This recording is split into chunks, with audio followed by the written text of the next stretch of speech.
네, 지금부터 서울시 자살 예방 종합 대책 관련 약식 브리핑을 시작하도록 하겠습니다. 먼저 김태희 시민건강국장께서 서울시 자살 예방 종합 대책 관련 주요 내용 등에 대해 발표하시겠습니다. 팬데믹 이후에 사실 일상으로 회복하는 과정에서 사실 정신과 관련된 지표들이 굉장히 좀 악화되고 있습니다. 그 일상 회복이 사실은 다 동일하게 이루어지지 않고 특히나 이제 취약계층 분들은 좀 더 회복이 좀 느립니다. 그 사이에 이제 갭이 더 벌어지면서 작년도 23년도에 뒤에서 말씀드리겠지만 자살자 수도 그 전년에 비해서 크게 오른 상태고요. 특히 우측에 보시면 취약계층 정신건강 부분이 굉장히 안 좋게 나타나고 있습니다. 정신건강 고위험군 그리고 또 가족 돌봄 청년들 그리고 자살 고위험군들 이런 분들이 굉장히 취약한데 이분들의 어떤 그 정신건강 문제가 해결이 안 되다 보니까 지표도 굉장히 안 좋게 나타나고 있습니다. 그 결과로 이제 자살자가 굉장히 많이 늘어났는데요. 이달 초에 발표했습니다. 복지부에서 이제 발표를 했는데 전년보다 8.2% 정도 늘어났고요. 전국 자살자 평균이 27.3명, 서울이 23.2명입니다. 아래 보시면 이제 표준화 자살률이라고 OECD에서 연령 구조를 좀 통일해서 그 편차를 없앤 그 평균 자살률이 있는데요. 그거랑 비교해 보면 서울시가 약 1.8배 정도 높은 것으로 나타나고 있습니다. 생애 주기별로 이런 자살 원인을 분석을 해보면 청소년기에는 우울증 등 정신건강 1위로 나타나고 있고요. 청년기도 마찬가지 정신건강, 그리고 중장년기는 경제적 어려움, 노년기는 신체 질병으로 나타나고 있습니다. 다만 이게 사실 원인이라고 표현했지만 자살률에 영향을 미치는 요인이라고 보시는 게 맞고요. 사실은 되게 복합적인 그 원인들, 그러니까 요인들이 작용해서 자살률로 이어지고 있습니다. 근데 이 우리나라가 OECD 국가 중에서 자살률 1위를 지금 10몇 년째 1위를 계속 고수하고 있는데요. 그걸 설명하기에는 뭔가 좀 부족한 게 있습니다. 다른 국가들도 사실은 경제적인 빈부 격차라든지 정신건강 문제가 다 있는데 유독 우리나라가 자살률이 높게 나타나고 있고요. 그 평균 20명 넘는 나라가 사실 우리나라밖에 없습니다. 20명 대부분 OECD 국가들 20명 미만이고 리투아니아가 우리나라 다음으로 높은데 우리나라보다 한 번 잠깐 높은 적이 있었고 계속 우리나라가 정신건강 그 자살률이 높은 국가로 되어 있습니다. 많은 분들이 얘기하시는데요. 사실 이런 요인들보다는 그 자살의 문제를 개인의 책임으로 볼 거냐 아니면 사회적 책임으로 볼 거냐의 차이에서도 굉장히 중요한 차이가 발생한다. 뭐 예를 들어 말씀을 드리면 뭐 비가 온다고 해서 몸이 다 젖지는 않습니다. 우산이 없는 사람이 몸이 젖는데요. 우산을 씌워 줄 것인지 아니면 무방비 상태로 비를 맞게 할 것인지의 차이가 자살률의 차이를 가르는 가장 중요한 요인이 아닌가 싶고요. 뭐 말씀드린 대로 굉장히 복합적인 요인들이 작용해서 자살로 이어진다는 게 이제 일반적인 견해입니다. 시민들 입장에서는 근데 이런 문제가 발생했을 때 즉각 대응할 수 있는 서비스가 많지 않습니다. 특히 접근성이 굉장히 취약하고요. 또 그 정신 상담 또는 정신 건강에 대해서 뭔가 서비스를 받는 데 대한 사회적 낙인 인식도 그렇게 좋지 않습니다. 그러다 보니까 사실은 제대로 이제 그 병이 악화되기 전까지 마음의 문제가 정신 건강의 질환으로 악화되기 전 단계까지 사실은 방치되거나 숨겨오는 게 사실 일반적인 사례고요. 그런 것들이 사실은 보다 중요하게 작용해서 여러 가지 지표로 나타나는 것이 아닌가 이렇게 판단하고 있습니다. 공공과 민간의 서비스를 한번 보면요. 공공의 정신건강 서비스는 사실은 이제 지금까지는 중증 질환자 중심으로 관리를 해왔습니다. 예산 비중도 그렇고 서비스를 전달하는 전달 체계의 기관들도 정신 질환자 중심의 관리가 되어 있어서 일반 시민에 대한 서비스가 사실은 좀 부족했습니다. 서비스 갭이 있습니다. 마음 건강 문제가 생겨서 질환으로 발전하기 전 단계까지 상담이나 심리 치료 같은 개입의 서비스가 부족하다 보니까 악화된 이후에 병원을 찾거나 기관에 등록하는 경우가 많습니다. 민간의 경우도 굉장히 소규모 상담 시설 중심으로 되어 있는데 사실은 제대로 된 정보 공개가 잘 안 돼 있고 또 일부 지역에 좀 편중되어 있거든요. 그래서 뭐 강남권에 주로 좀 많이 있습니다. 특히 대상으로는 아동 청소년 중심의 서비스 기관이 많고 일반 시민들 대상으로 생애 주기별로 서비스를 하는 기관들은 많지 않습니다. 말씀드린 대로 이제는 개인의 문제가 아니라 사회적 책임으로 인식해야 된다. 서울이 그 외로움 없는 서울을 발표한 근본적인 이유이기도 하고요.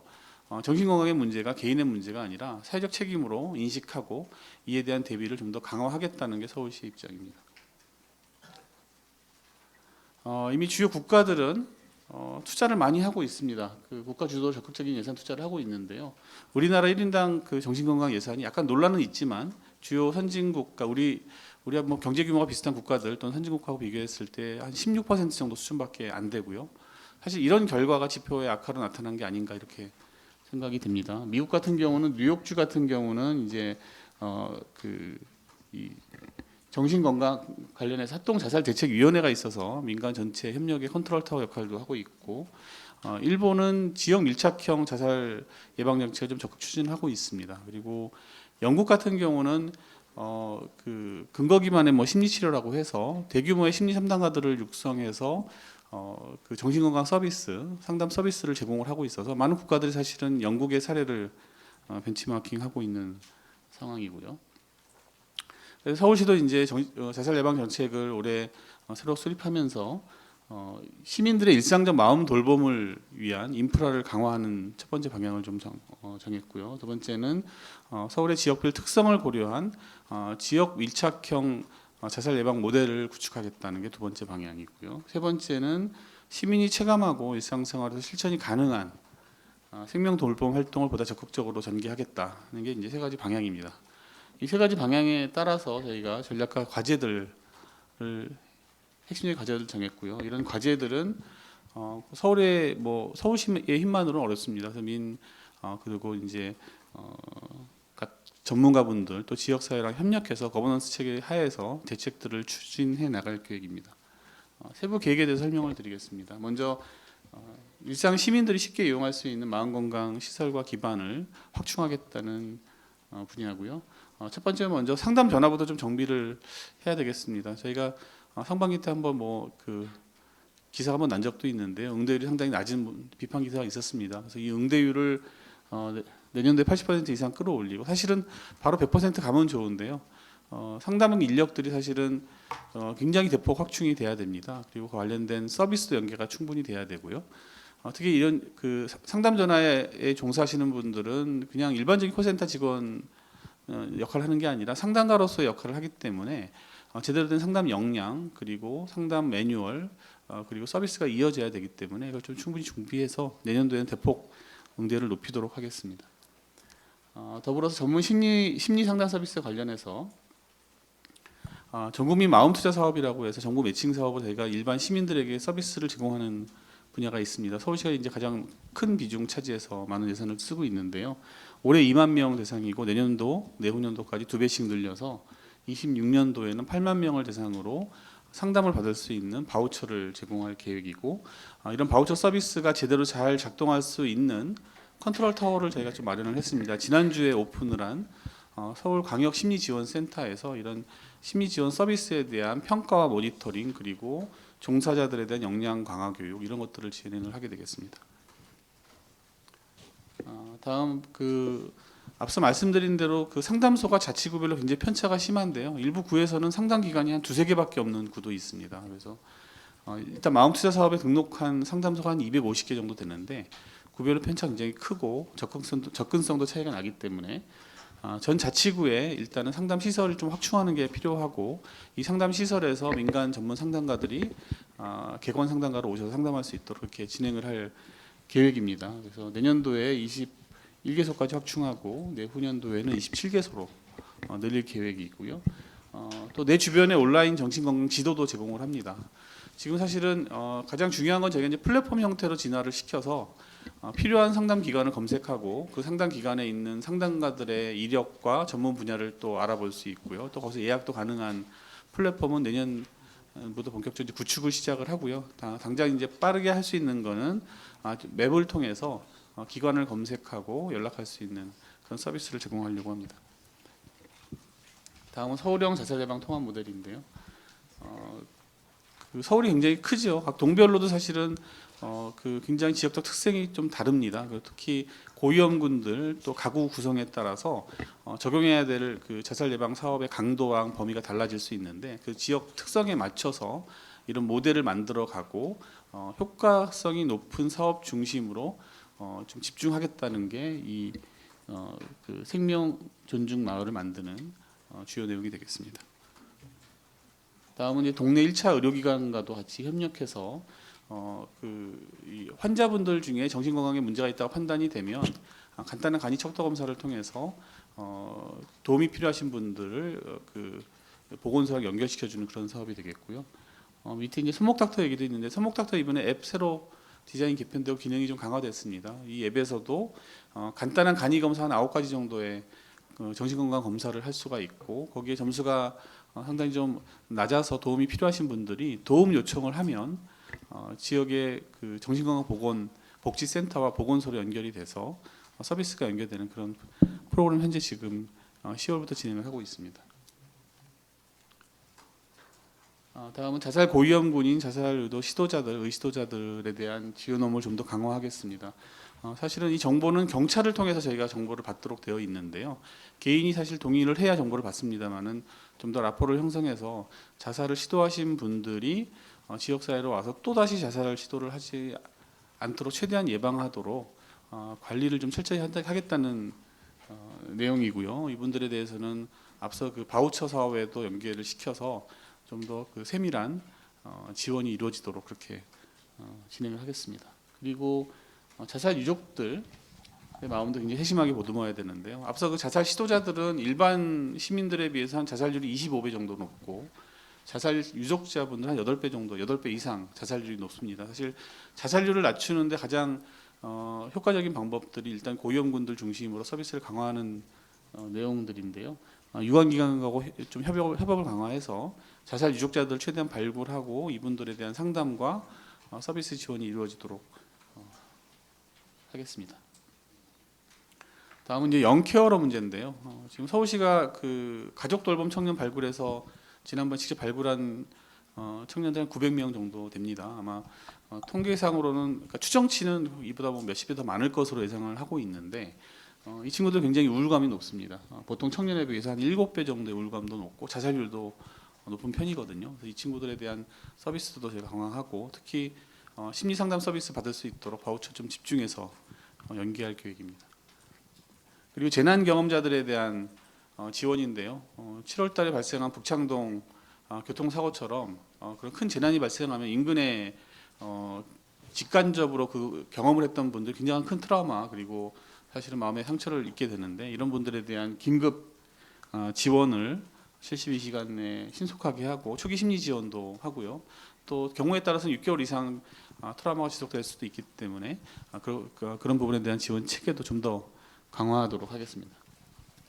다음은 이제 생애 주기별 자살 예방 대책인데요. 먼저 청소년들 같은 경우는 교육청하고 제가 지금 협력을 했습니다. 아마 곧 다음 달에 교육청하고 MOU도 하고 세부적인 대책도 별도로 발표할 계획인데요. 그 청소년들에 대한 정신 건강을 좀 더 촘촘히 챙기기 위해서 학교, 그다음에 서울시 그리고 유관 기관 센터들하고 협의체를 구성해서 정기적으로 사업을 모니터링하고 진행을 할 계획입니다. 특히 이제 자살 안전망 구축과 관련된 학교 위기 대응 팀을 신설을 해서 학교 내에서 자살이나 자해 사고가 발생했을 때 즉각 출동해서 주변의 친구들 정신건강 케어할 수 있도록 진행하겠습니다. 사실은 매뉴얼상은 학교 내에서 자살 문제가 발생하면 바로 외부 연결이 되도록 되어 있는데 사실은 아주 촘촘하게 되지 않습니다. 생각보다 학부모들 일부가 또 반대하시기도 하고 아직은 인식의 수준이 낮은데요. 좀 더 교육청하고 협력해서 위기가 발생했을 때 반드시 이런 서비스 지원이 이루어질 수 있도록 매뉴얼을 좀 더 강화하고 100% 지원할 수 있는 걸 목표로 진행을 할 계획입니다. 중장년과 노인분들에 대해서도 맞춤형으로 서비스 지원을 할 계획이고요. 이분들 눈높이에 맞는 콘텐츠도 제작해서 자살 예방 교육도 좀 더 강화하도록 할 계획입니다. 세 번째는 이제 시민이 만드는 생명 존중 환경 분야인데요.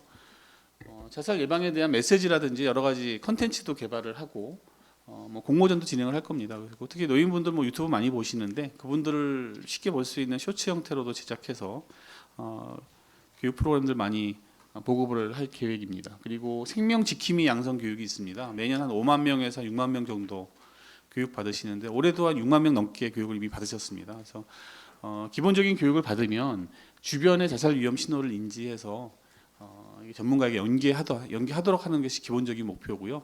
이런 교육을 받으시는 분들은 또 생명 존중에 대한 또는 자살에 대한 인식 개선이 굉장히 높게 나타납니다. 그래서 이게 지금은 이제 희망하는 시민들 대상으로만 그러니까 교육을 하고 있는데 공공기관, 학교 이런 쪽에 의무 교육으로 확산될 수 있도록 추진을 하겠습니다.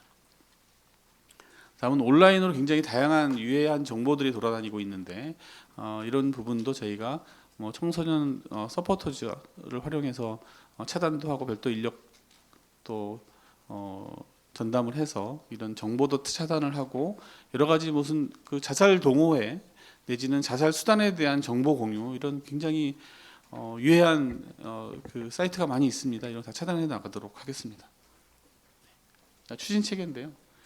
자살 예방 위원회 구성하고요. 우리 서울시 안에 관련된 여러 부서의 협업 체계도 좀 더 확대해서 강화해 나가겠습니다. 그리고 자살 예방 전담 조직으로 시민 건강 내 자살 예방 팀을 상반기에 신설을 했는데 자치구별로도 다 신설할 수 있도록 협력해 나가겠습니다. 다음은 이제 서울형 심리부검도 확대해 나가고 자살 예방 사업이 좀 더 효과적으로 편성될 수 있도록 평가 체계도 새로 만들어 나가겠습니다. 이거는 이제 2026년까지의 사실 예산인데요. 뭐 예산 규모로만 보면 이렇게 많이 늘어나지만 절대 규모가 작기 때문에 충분하다고 볼 수는 없습니다. 다만 이 예산을 집행하는 과정에서 전달 체계가 좀 더 효율적으로 작동할 수 있도록 최선의 노력을 다하겠습니다. 네, 이상 마치도록 하겠습니다.